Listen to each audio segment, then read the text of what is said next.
Welcome to Wisdom Talk Radio, a collaborative community of explorers in conscious living.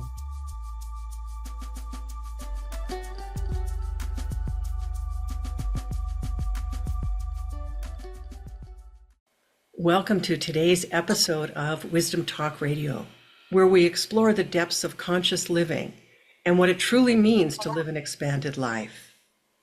Join us to be inspired and encouraged, transformed, and hopefully to experience a deeper sense of joy and possibility.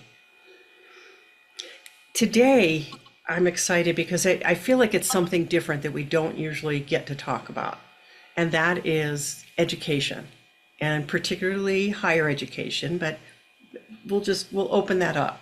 But higher education may be one of the last holdouts to embrace the explosion of change that has taken place and impacted almost, everything. And if you're a visionary and especially a divergent thinker, my guest today has brought a brilliant new idea into being that totally excites me, that will impact how you think about education and, more importantly, about your future. I'm Laurie Seymour, host of Wisdom Talk Radio and CEO and founder of the Baca Institute, the home of the quantum connection process. You can go to the Baca Institute to discover your unique connection with the essence of who you are by taking the quantum connection quiz. When people ask, why quantum connection, and really what does that mean? And I think of it this way, that we are each designed to connect directly with Source differently. And knowing your own style, your archetype really opens a deeper connection with the universe. And ultimately, it's the secret to creating what you truly want in your life. Because who you are is exactly who is needed. Sometimes we don't remember that. So my guest today is Sam Tarell, who is a serial entrepreneur, TEDx speaker, and the founder of Divergent U. Divergent U is a revolutionary one-year alternative to college. We think about gap years in Orlando, Florida. And it's interesting because I have, for the last couple of weeks, been meeting more people who say, my kid's doing a gap year. And I'm so curious, especially knowing that Sam was going to be here. And this program is really for creative thinkers and entrepreneurs, just like Sam. He has personally helped hundreds of purpose-driven entrepreneurs build 6- and 7-figure businesses and has served over 10,000 clients across all his businesses. Welcome, Sam, to Wisdom Talk Radio. I'm really glad you're here. I'm so excited to be here. Thank you for having me. So let's, oh boy, where do we start? If we just look at it, there is and there's needed to be a revolution in education. Absolutely. So I want to hear about what you think about that and why this, and boy, I've got lots of questions that kind of relate to that. Well, I think it's good to bring it back from a big picture perspective to how the current education system was built. Mm-hmm. So if you look at John D. Rockefeller, was one of the most wealthiest Americans of all time. And he was highly involved. He was an oil tycoon, and he was highly involved in the creation of the education system, saying, I want a nation of workers, not a nation of thinkers. And so the education system was built in some sense like a convergent pyramid where power is at the top. Mm-hmm. And it's a system that is basically convincing people to work through this hierarchy to reach this position of power, mm-hmm. as opposed to what I'm doing now is a divergent leadership structure. And so the difference there being convergent is more of a pyramid in shape in terms of how you think of a power structure, mm-hmm. where a divergent structure is more like a solar system. So if you picture power expanding from the source being the sun in the solar system, an atom, the neutron or the electrons orbiting around the neutron, mm-hmm. On an individual level, this is basically saying that power expands from you. You are the source of your own power. Mm-hmm. And so rather than competing up a hierarchy to reach power, you're learning how to cultivate leadership. Where the old system was built to cultivate obedience, the new system that we want to create around divergent thinking is about cultivating leadership and expanding the power that you have, expanding your skills, expanding your network, expanding your revenue in your business. That's kind of the overall premise. So I'm sure we can jump into a lot from there. Yeah. So you said cultivating leadership. So I want you to define what you mean by leadership, because that's such a juicy and yet juicy topic, but everybody's got their own 2 cents about what that means, because it could mean that convergent thinking, that model, that's creating leaders, not really. But so I have a feeling you are talking about internal leadership. Yeah, one of the things that I actually do like a question of the day in every class for Divergent U. So one of the questions we ask is, how do you define leadership? So I've heard many different perspectives on this, and I think everyone is a leader in some sense. And how I define leadership is the ability to make decisions, which is very broad. But if you think about the decision of what you're going to eat for lunch, that's a leadership decision, even if it's a small decision. And so it's not to say one person's a leader and one person's not. It's to say, how big of an impact do the decisions that you have make, both on you and those around you? And so can you make decisions that have an impact over a longer period of time, as opposed to like, what am I going to eat for lunch today? So that scope of leadership expands based off of how impactful the decisions that you make are in a day-to-day basis and monthly, yearly. And so the more that someone expands their leadership, the bigger decisions they're making to have an impact on both them and others. And how does that then connect into everyday society? I mean, I think that's, when you think of a divergent versus a convergent leadership structure, it's very fluid. So it's like imagining a much more chaotic system than this rigid pyramid of each person's in their position. You have the subordinate to the superior to, like in a structure of a business or a corporate structure. Whereas the divergent structure is much more about entrepreneurship, I think, at its core, because it's the individual is able to build their brand, their business. And there's ways to do that are nuanced and kind of complicated within a business to build a divergent structure. But I think generally speaking, it's empowering people to make decisions and then make those decisions more and more impactful. So empowering people to make decisions, make great decisions. Yes. I used to use that idea actually around some of my marketing materials, because my work is around connecting people with their own inner guidance system so that they can make great decisions for themselves, for their companies, for their families, but doing that in a fluid kind of way, because we know that change is a constant. So we've got to be sensitive to what are all the nuances. Absolutely. So would that fit for you? I mean, in the sense of making great decisions that are connected with who people are? Absolutely. So our model that I actually gave a TED talk on is or TEDx talk is a divergent thinking model. And it's basically values come first, then goals, and then process. So you start with that internal piece of your values, defining who you are. And that's regardless of the external. So I want to be the same person, whether there's $0 in my bank account or $1 million in my bank account. That's being value centered. And so we start with defining the individual's values. And then second to that is your goals. What is it that you want to accomplish? So you don't want to put the goals before the values, because then you're sacrificing your values for goals that are ultimately going to be unhealthy for you if you have to sacrifice values to get there. Right. And you're going to probably burn out. Right. And so, and only once you have the values and the goals do we then define the process. And so I think a lot of people get stuck at the question of like, what should I do? What should I do with my time? What should I do for my business? And to reverse engineer that back to the beginning, would say, before you worry about what you're doing, worry about who you are and worry about what you want.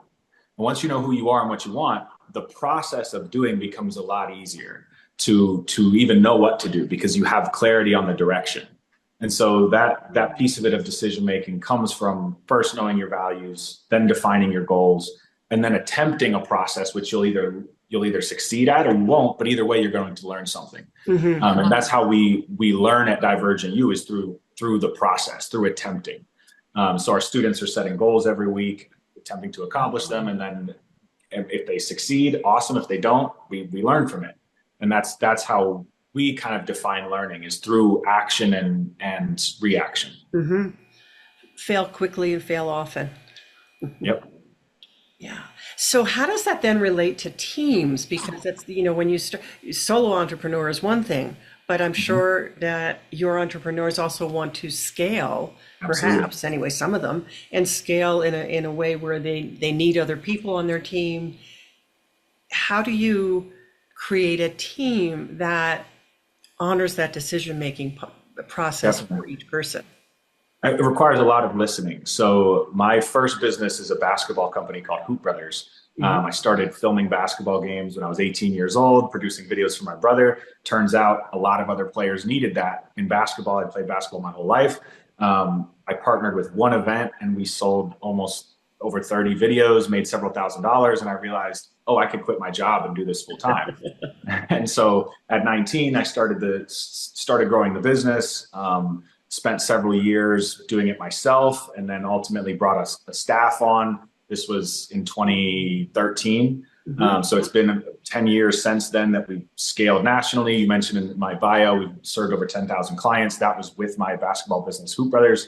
And in 2022, I hired a CEO to run the company full time. So now I'm fully hands off, focused on Divergent U. So the process of building out that team to be dynamic was a challenge, but I think it starts with knowing each individual's goals. And so it starts with listening and hearing where everyone's at in their own development. What do they want to accomplish in their life beyond the business, within the business? How can the business help them achieve their goals? And it creates a much more dynamic team where you're able to use everyone's strengths even more so, because you know everyone's strengths, as opposed to putting people into rigid roles. Right. So you're not, so you're a proponent of really speaking to what people's strengths are. And I would take that. I mean, I work with teams where I'm looking at how do people connect with their own inner self, knowing that, and then allowing that co-creative process to happen, because that's where the excitement is. And we've had some really cool stories that have come from Hoop Brothers. A lot of entrepreneurs that weren't for Hoop Brothers or weren't entrepreneurs, weren't for Hoop Brothers and became entrepreneurs. One example, we had a pro dunker. So he was filming for us and editing videos for us for basketball, but he started dunking a basketball online and building a following. And he ended up becoming a professional dunker. He's competed globally now. He's been to dozens of countries. He was on an NBA halftime show, Pringles commercial that he did. So built his whole brand around that. And I remember early in Hoop Brothers, I was offering him opportunities to grow within the company. And he kept telling me, no, I'm not as interested in that, because I want to grow in what I'm doing with dunking. And his name is CJ Champion. Anybody can look him up if they're at all interested in knowing anything about him. Yeah.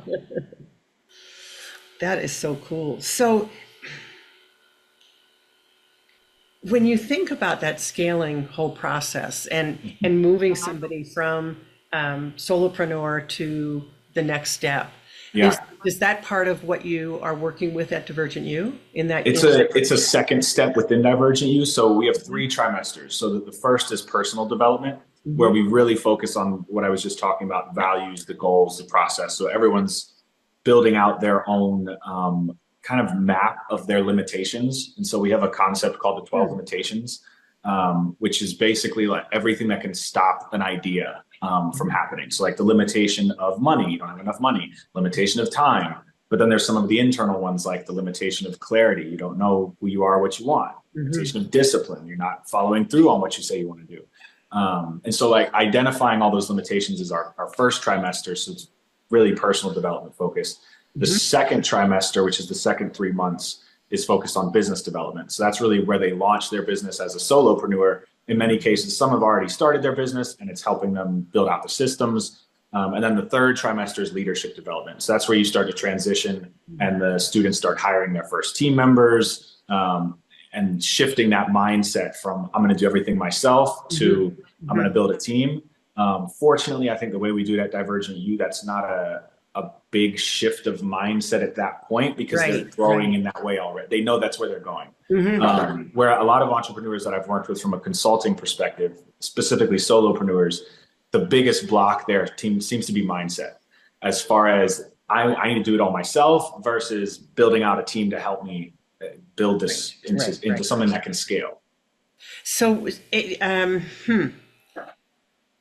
it's an interesting journey, and I'm wondering, because I said something about gap year, maybe this isn't a gap year program. I wonder, do people then go on to university? Is there a need for university? How do you see that? It's been difficult to position it in some ways because it can be seen as a gap year, and the audience that we're targeting is that we have 3 target audiences, but the main one is the college age, like that 18 to 24. They're starting to build their ideas out, but they don't know where to start. But we also have creative professionals like the 25 to 35 audience, and then the experienced solopreneurs that are coming to Divergent U. So it is a business development program. And my goal as the facilitator of a lot of the classes is that at least one of our graduates from each cohort gets to $10,000 a month by the time they graduate. So within 9 months to go from 0 to 6 figures in revenue, essentially. That, not every student's going to accomplish that. And some might discover there's a different path for them in building either their business or going back to school if they decide entrepreneurship's not for them. But entrepreneurship is the vehicle we use. And we really want to help every student by the time they graduate to be prepared to run their business full time. That doesn't always happen, but that's the goal. So because AI is so big these days in everything, and it's just going to get bigger, do you have a sensing of how that's going to impact or change how we do the world? Definitely. How we do life? Well, going back to what I talked about with divergent versus convergent on the leadership structure, like the pyramid versus the solar system, you can also do that just with divergent thinking in general. So convergent thinking is like variables leading to one single point. So picture a standardized test.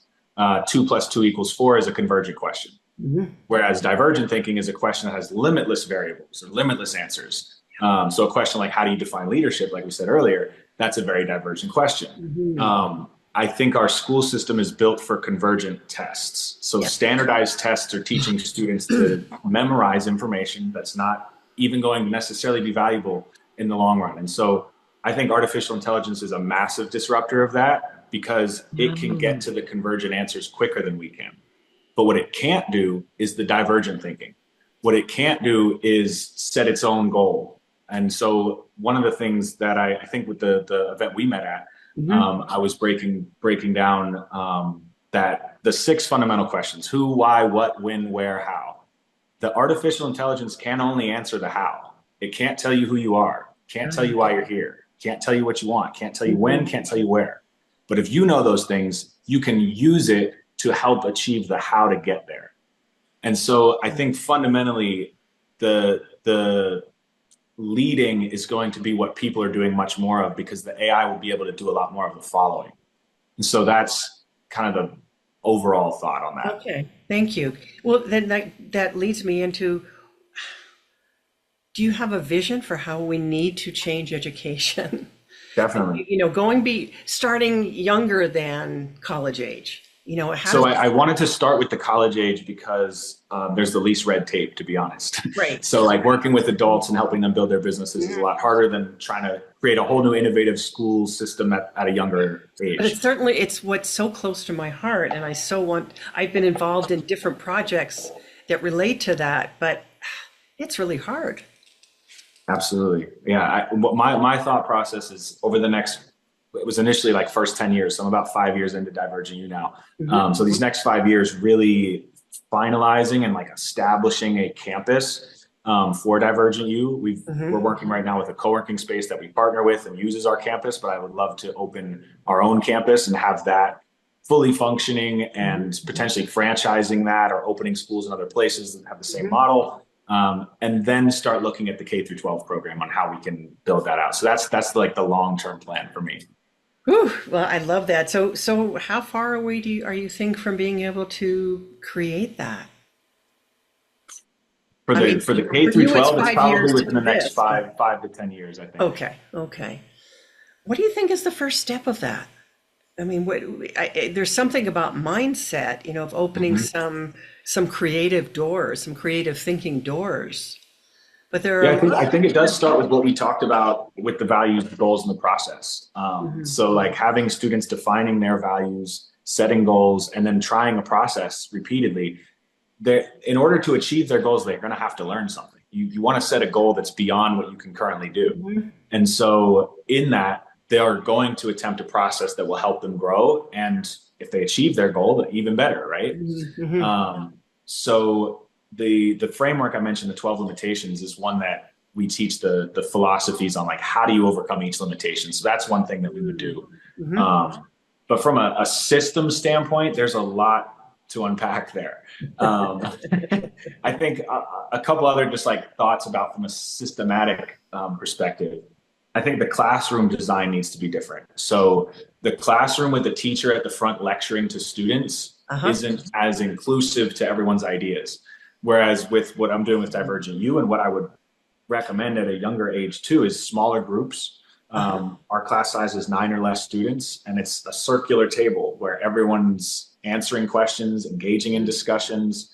Um, because you can think about education like it's just information that you consume, but you can also think about education like it's how you use the information you consume. Right. And Right.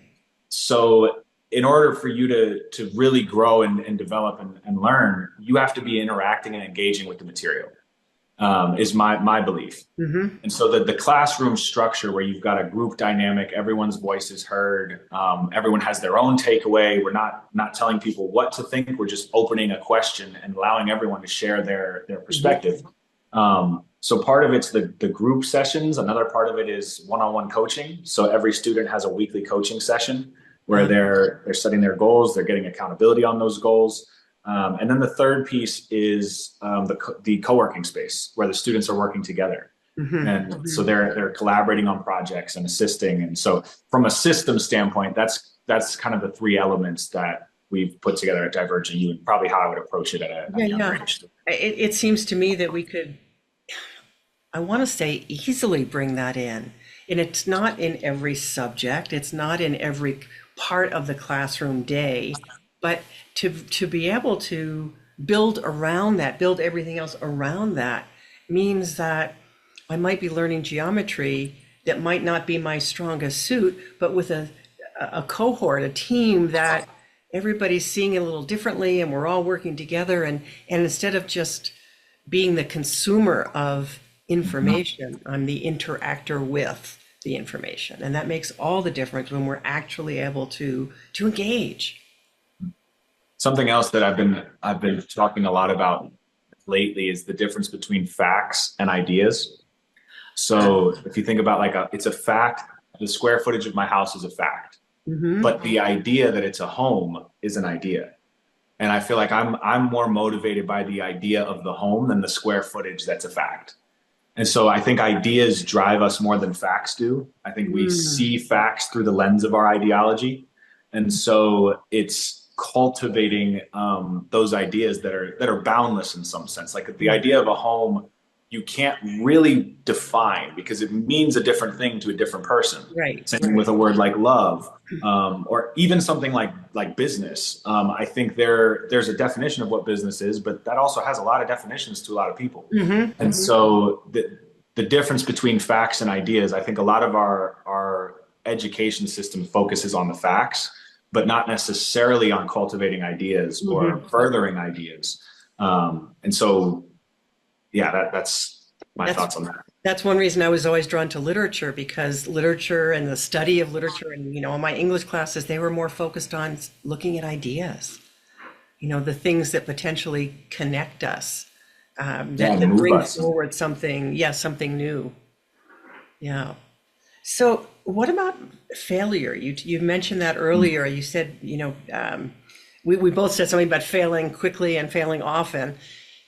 How does that play into what happens in the school and with the students? Yeah, I mean, they're setting goals every single week. So when they don't accomplish those goals, they've got to own up to why not. And sometimes, like in the beginning, a lot of students have many ideas. So the process there is let's try them all. let's just make a little bit of progress this week. If it's 10 minutes here to this one and 10 minutes here to this one. And then in the next week, you see, well, you only acted on 2 of those. That's interesting. Why? Maybe you don't care about the other 3 as much. Okay, moving on. And so then we like cut ideas as we go, because you can see which ones people act on and which ones they don't, can identify like what actually matters. And so like part of that, you could call that failing, but to me, it's just discovery. But on a more tangible level, every trimester, we have a goal. So right now the students are halfway through the first trimester, and they've all set goals for what they want to accomplish by December 21st, is the end of the first trimester. Okay. And so we know exactly what that goal is. It's a revenue goal or a sales goal for most of them. Others, it might be getting to a certain following or getting a wait list for something that they're doing. Okay.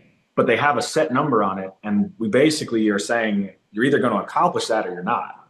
Either way is okay, because this is still just the testing ground.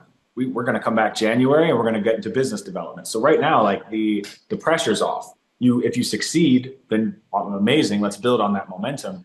And if you don't, then we're going to figure out why. And we've got 6 months left of the program to adjust. So failure is a key piece, I would say. Okay, so help me understand that maybe with an example. Sure. I understand the concept for sure, but the idea of I want to have I want to have X revenue for this 3 months. So I'll give you a perfect example. We have a student right now who's getting into leather crafting. And so she's actually making leather bags is her business project. And her goal was initially she wanted to close 10 sales by December 21st. In our brainstorm around that, we always 10x it. So why not 100? And so then the whole class has to help her figure out how she would get to 100 instead of 10. And then she sets her final goal, which I think in her case was like 50 sales, I want to say, was what she landed on. And she's selling bags for 120. So basically building that out of like 120 bags or $120 for 50 bags sold. That's her goal for this trimester. So she'll either achieve that or she won't. And either way, we're going to learn from it. But for the next 7 or 6.5 weeks now, she's going to be attempting that, partnering with marketplaces and meeting people online and reaching out to her network and all of that. And so this is still just testing ground for her, though. Did she come in with the idea of these bags? Did she come in having experience making them? Did she come in with a marketplace and already present? So she'd been developing the skill of leather crafting, but it wasn't formalized in any kind of business sense. And it was one of several ideas. So she was actually coming from UX design and getting out of that and getting into leather crafting. So it was an idea that she was exploring, but there was no formal offer. She wasn't selling anything. She didn't have a brand launched. It was just a skill that she didn't know how to monetize. And now she's been developing that. And so I love that you resource the collective. I have a program called Quantum Co-Creation where we do exactly that. When people are connected with themselves, they can bring through information and guidance for someone else about, hey, what about this? Have you thought of this? Have you looked at this element of it? And it sounds like you bring that right into being. Yeah, it's so cool for me too, as the facilitator, to hear all the different ideas. Like in this class we have now, we have a videographer, we have a podcaster, we have a leather crafter, we have a pageant coaching business. One of our students was actually Miss Orlando in 2024, and she's now she was third runner up for Miss Florida. So now she's coaching others on how to win pageants and compete in pageants is her business. So she has a goal to get a certain number of pageant coaching clients by December 21st. We have a professional organizer. So there's just so many different businesses and ideas in there. Wow. It starts to blow my mind. However, I love business ideas, and I love how truly creative we are, and that we are part of this, great field of creativity, but we don't often know how to connect with it. And I certainly don't see that our educational system teaches us that. I think a lot of people think of business specifically as something that's far away, or like or like when you start a business, that's a finish line where it's like I started, and Yeah. that's a starting line. And And it's so, also the difference between fact and idea. So, yeah. but you're bringing those together and you're saying, okay, you have this idea you want to explore. Let's make a goal, which it's still a goal, so it's an idea, but it's also merge it. You're talking about data. Yeah, I mean, the get kind of potentially spiritual. The difference between the infinite and the finite. So, like the imagination, you can access that infinite ideas, right? You have this ethereal kind of realm that you can access through your imagination, which is infinite, and there's no end to what you can imagine. And then we as people are the beings that can actualize that infinite into the finite, which is now. And so like that, when you pick a date like December 21st, that is a finite moment that whatever we're imagining in that infinite, we're going to try to actualize into that finite moment. And that's how I try to think about it. Oh, that's very clear, actually. I'm in the midst of finalizing a book or completing a book, doing the editing and all of that. And there's a lot of moving pieces with that. I received, I'll say, in guidance, a date for publishing. It's pretty darn soon. And then I'm going, really, like, there's a bit of a, oh my God, it's like that December 21st date. It's a few months beyond that, but there's so many things that have to happen, but that becomes something to really concretize it. And to go for, oh, okay, what are the steps I need to take between now and then? What's the next one, and the one after that, and the one after that? I call them convergences. It's like a convergence event. So it's basically like a moment in time that we're converging on anything. So for example, this podcast is a convergence. You and I decided this time, this day, that we would both be here for this conversation. And so we've converged to this moment, and now we're talking about that. Yeah. So I think going back to what I originally said with leadership and decision making, the more you're able to select the convergence and manifest it and make it happen on the day you said you would, that's showing your power in some sense. It is, and I'm going to get a little more esoteric here. It's also showing the universe that you are serious about what you want. So that's a really big thing, because people get passive. They think, well, I'm just gonna, I've envisioned this, so it will come. Forgetting that we are the co-creators, which means we have to take steps. We have to work on the manifesting part of it in order to attract the next piece and the next piece. Not just the literal order, but maybe the next person on the team or the next great idea. Yeah. But you really are setting a stage energetically when you do that. Yeah, I picked a date when I wanted to throw a party to celebrate the accomplishment of finding a campus for Divergent U. And I did this before I found a campus. So I picked the date for the party and then found the campus like 3 days before. Wow. So it was you call it manifestation or just intention. Like, I think when you decide something's going to happen, this was probably my number one gem that I think I've taken from the students so far this year. We were talking about decision making and what a decision is. And one of them said, a decision is when you say no to all other options. Wow. Like, oof. Yeah. Yes. And so like when you select that convergence moment of what you want to happen, and then you say no to all other options, you're walking to that event, and it's going to happen or it's not going to happen, but you're much more likely to actualize it if you say no to everything else. Right. Because your focus, your attention, you're calling in what is needed. And I think of the quantum field as sort of saying, okay, gotcha. Yeah. And it's not that the quantum field has that personalized intelligence, but it is, you're riding a certain frequency. You really have shifted the frequency inside of you, which then sets up that attractor almost.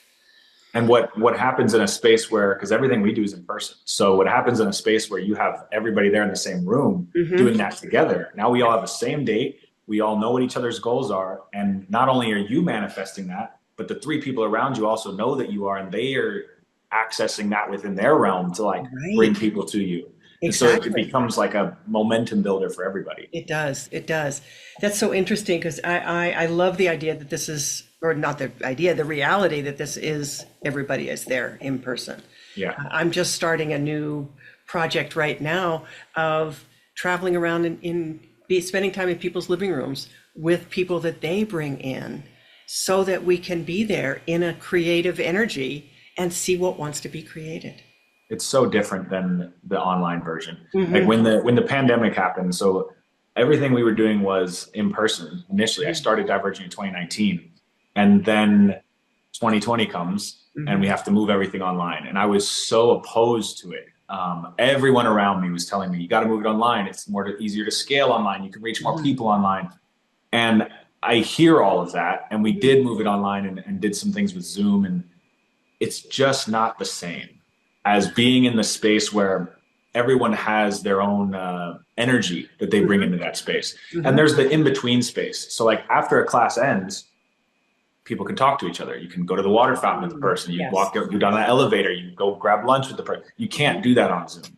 And I think there's a magic to that. And there's also a magic to the environment in general, that if you're on a Zoom call, you're in your same environment. And that environment is giving you the same feedback that it gives you. But if you're in a new environment where everyone's there for a very intentional reason, that environment becomes a space that is very different than your environment where you're just on a Zoom call. Yes. Yeah. That's so important because the what we already know is what we already know. And unless we kind of step into the unknown space, we can't get anything that's new, because we're only going to keep with what we already know. And our brain, part of our brain is designed to keep us safe in that way. Yeah. But it doesn't allow for creation of what is new. It doesn't allow for that creative intelligence to come forth in $100,000 business. Yeah. Yeah. It's been a really fun process for me. Just working with the amount of students that I've worked with. We've now done over 50 students gone through cohorts, and just seeing how different each group is. Like that's one thing I always am interested in, is how are all these people who are very different going to like come together as a unit in some sense. And it always happens. Like there's always really good synergy. But it's such different ideas and such different people from different parts of the world. Even we've had students from probably a dozen different countries. And so like having all those different cultures, even in one room, you're getting this diverse perspective on everything. And then you've got different professions. Like we had a pro skateboarder in the same room as a videographer, in the same room as a professional speaker. And then you got a website developer, and they're all so different. But in that, you learn so much in the space. So much of what's learned at Divergent U isn't even the curriculum. It's the people that are there sharing what they know, and everybody growing together. Yeah, I love it. What else would you love for people to know about this way of doing education? It's a good question. I think what I would most want people to know is not to worry so much about trying to impress the hierarchy. Like, don't worry about trying to be impressive to somebody else who's in this corporate structure, or this like, nobody else over there is going to give you your power. It comes from you. And so think about cultivating your own power, cultivating your own message, cultivating your strengths.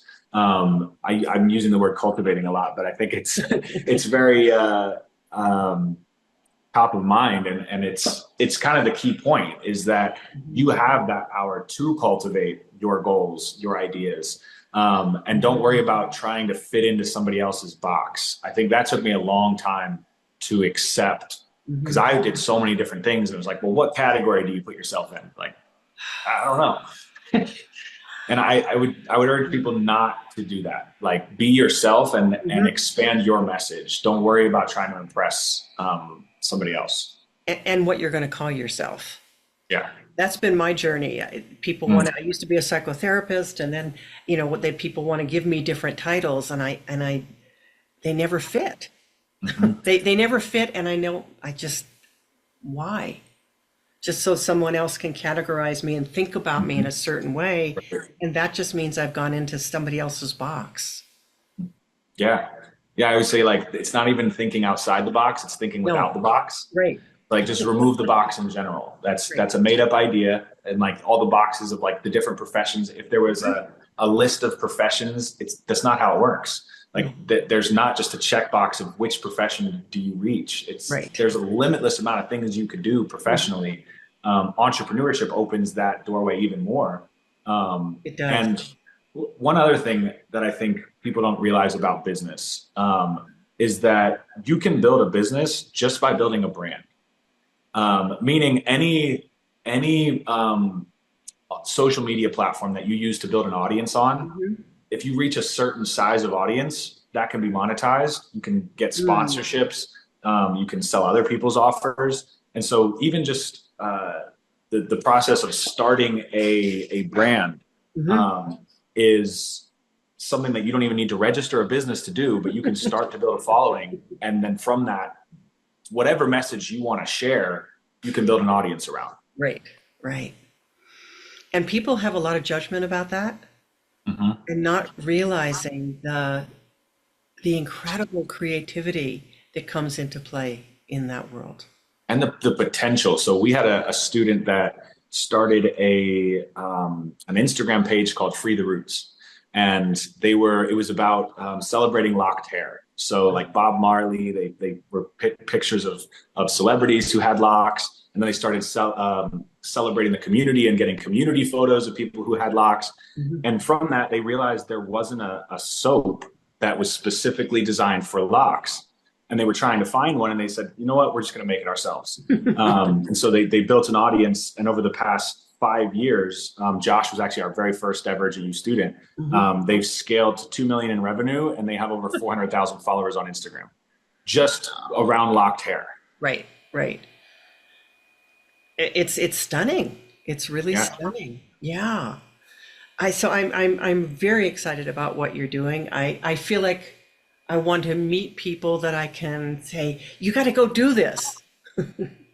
I see other countries. I've spent time in I'm thinking about particularly in a couple of countries in Africa Mm-hmm. where like everybody is an entrepreneur because Mm, there's not industry, there's not other things to plug into. And it right. creates this, okay, what am I going to create? And that it's also a lot of it's a younger population in a lot of countries. Mm-hmm. And so it feels like these ideas could be brought in a whole other way. Yeah, it's so much easier now too because of things like artificial intelligence. Like, you can do so much more as a 1 to 5 person team than you could 20 to 50 years ago. Not Mm. even in the same conversation of what's possible because of the technology we have today. And Mhm. so I think if people can use the technology to further their goals and expand what they're trying to do, there's so much potential in that. Right, right. Well, you were certainly at the forefront, Sam. I mean, I just feel like you you're out there, yes, on the vanguard, and you're passionate, and you've got something that's really important. Definitely. Yeah. Definitely. I was telling my girlfriend the other day, like, every day after class, because we're in a process right now of um, kind of refinalizing some of the curriculum. So I'm writing workbooks that will go alongside the class. Mhm. It's going to be like 20 workbooks that are coming together. And as I'm like going to class, I told her every day it just feels like I'm doing something that matters. And it's a really cool feeling to feel Mhm. like not only does it matter to the students that are in the class today, but I'm grounding things that will impact people later. Right. And I feel like I'm doing my best to appreciate that as I'm going through the process of like, this is really meaningful work, and I want to make sure I get it right.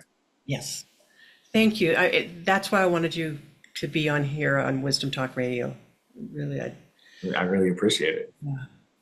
Any last words? Oh, and how can people find you? Yes, divergent_university on Instagram. Divergent-u.com is our website. You can find me personally on all social media. It's just Sam Tarell on any platform. Great. Okay. Thank you. When's the next start, or when's the next cohort Yeah, start? the next cohort starts next fall, so September of 2025. Okay. And we do have live events going on frequently. So every week we're hosting free workshops for the community, live in person in Orlando. So if anybody's local to Orlando, we'd love to see them at an event Tuesdays and Thursday nights. That schedule may change, but it's Tuesday, Thursday, 6 to 8 p.m. So anybody who's local to Orlando, we'd love to see you at an event.